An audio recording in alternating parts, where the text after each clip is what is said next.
usisahau kusubscribe, like na kucomment.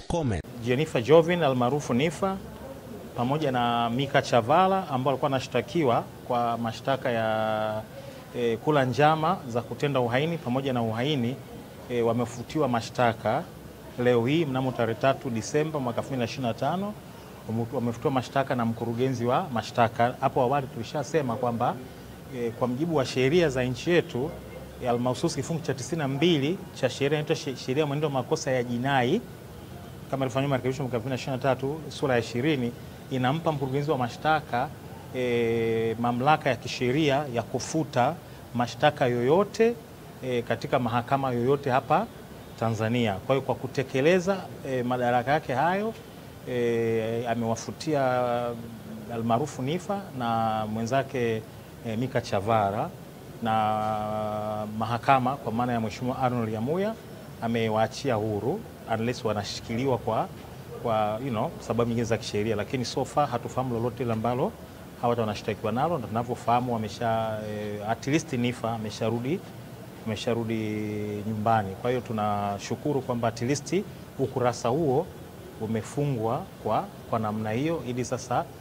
watu kama kuna kazi nyingine basi ziweze kwenda kufanyika sasa, lakini at least safari hiyo ya Nifa na Mika Chavala imeisha kwa namna hiyo. Kwa tunashukuru kwamba jahazi hilo limeweza kufika katika ukingo wake katika namna hiyo. Kwa nini asingewaachia kipindi kile na kuja kuwaachia leo?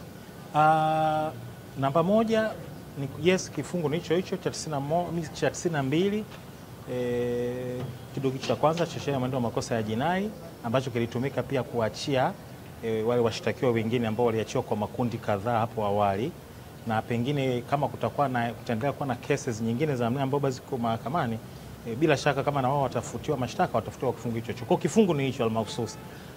Kuhusu reason ya DPP kwamba kwa nini aliwaachia kwa mafungu, kama nilivyosema, bahati mbaya sheria imempa mamlaka yeye, na bahati mbaya sheria haimhitaji kutoa sababu. Kwa labda mtu sahihi zaidi kwenye mazingira haya ni yeye mwenyewe aseme namba moja kwa nini labda amewaachia kwa mafungu namna hiyo. Na vitu ni vingi vya kisheria vya kimantiki, lakini mimi kama wakili nafurahi tu kwamba hawa ndugu wawili ambao ndio walikuwa wamebakia ni ndugu kwa sababu wamekuwa ndugu walipokutana. Sasa kwa hawa ndugu wawili wameachiwa, na kama nilivyosema watakuwa sasa wanakwenda kufanya shughuli zao mbalimbali za ujenzi wa taifa, na sisi sasa kama nilivyosema tutapata nafasi ya kufanya mambo mengine, ili sasa la kina Nifa na Mika Chavala tunakuwa tumelitua kwa namna ambapo tumelitua. Kwa tunashukuru kwamba kipande hicho kimeisha kwa namna hiyo.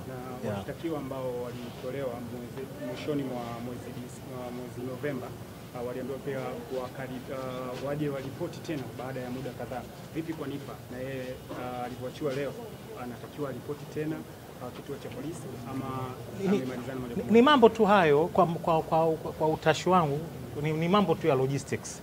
Kuambiwa kwamba mtu uende ukaripoti ni mambo tu ya logistics kwa ajili ya kuweka kumbukumbu huko mbeleni, lakini sioni kama hiyo inaathiri uhuru ambao wameupata kwa kutumia hicho kifungu ambacho kimetumika. Kwa hiyo kama nilivyosema, hata kama watapaswa kwenda kuripoti, no problems, wanao mawakili ambao nao pia wamepata huduma hapa na pale kwa ajili ya kusindikizwa. Kwa hiyo sioni kwamba kuna kitu kikubwa sana katika eneo hilo la kuripoti, ni mambo tu ya kawaida.